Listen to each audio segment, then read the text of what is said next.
welcome to the program. Julia Gillard has blamed the sharp spike in electricity prices around much of the nation on an investment strike in the power generation industry, saying that a price on carbon was needed to bring stability. But electricity generators say the days of cheap electricity are over. They say over the next 5 years, $43 billion needs to be invested to upgrade infrastructure across the country.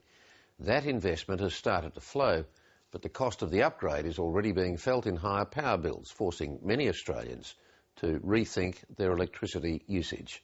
Thea de Chaos reports. I don't use a lot of electricity. I turn off lights as I go, and I never use I never use my electric stove at all. Like many of her generation, retired school teacher Judith Chambers knows how to make do with little. But despite her frugal energy consumption, her recent bill doubled from $154 to $312. I nearly died when I saw it was $312. But when I spoke to other people in the building, they all said it either doubled or tripled. She's on a pension of $590 a fortnight and budgets carefully for all her expenses. But the latest electricity bill has left her with no option. Yes, I won't be using the heater at all anymore because I can't afford to. Unfortunately, the days of cheap electricity prices are over. We're going to face steadily rising electricity prices over the decade ahead.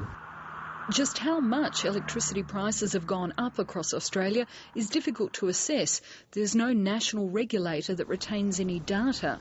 In New South Wales, the Independent Pricing and Regulatory Tribunal estimated that since July, prices have risen between 7% and 13% for standard contracts. We're seeing a huge need for investment in transmission and network infrastructure, the wires and poles that brings electricity to the customer. Over the next 5 years, there's probably going to be required about $42 billion worth of investment in those networks, and that will all have to be passed through to consumers.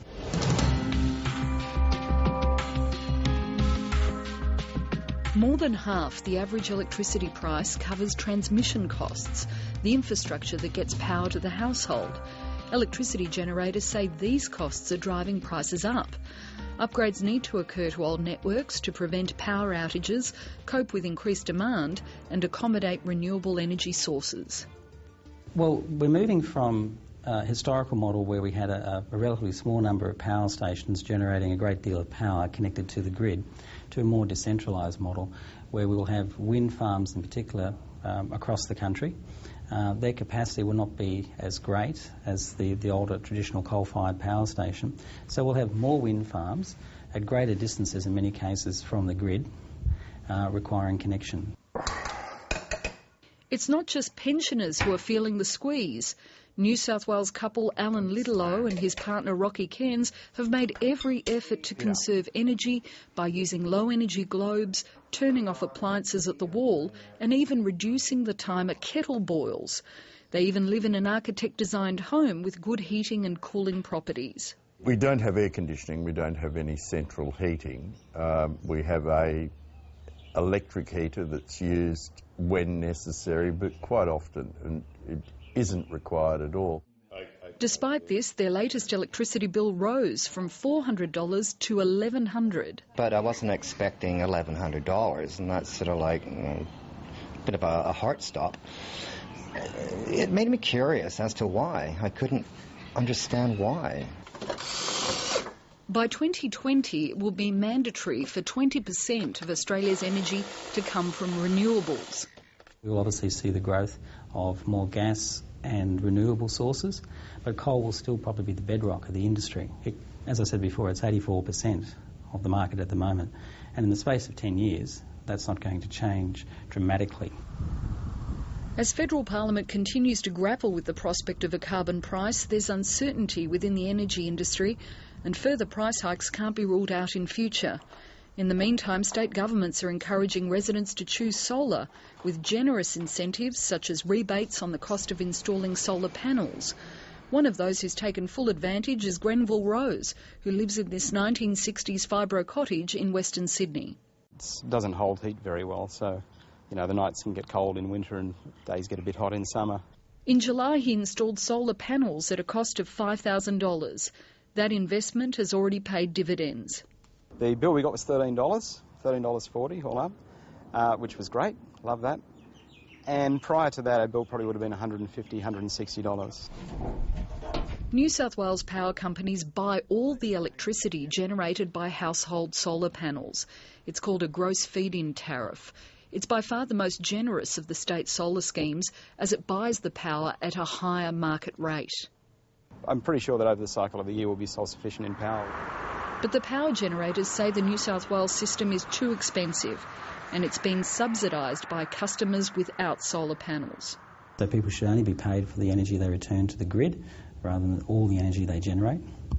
And that we think the government should ensure there is some transparency in the process so that customers effectively are not paying the bills for other people.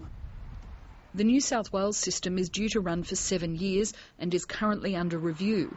But solar expert Richard Corkish says as solar energy becomes more affordable and efficient, then rebates will be phased out.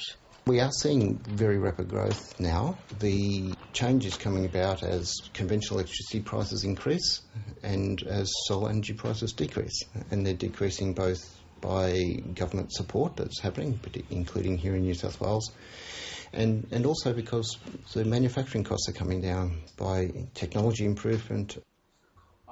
While solar panels may be the answer for some battling high electricity prices, they're not an option for pensioner Judith Chambers, who lives in a public housing apartment. With no respite from high energy prices, Judith Chambers, like many other Australians, is assessing the prospects of a long, hot summer ahead. And I won't have the fans on as long, and I'm a person who feels the heat. So I'll only have the fans on when it's absolutely necessary. I'll be cutting down more on what electricity I use so that I've got enough money to pay my bills. Thea de Chaos with that report.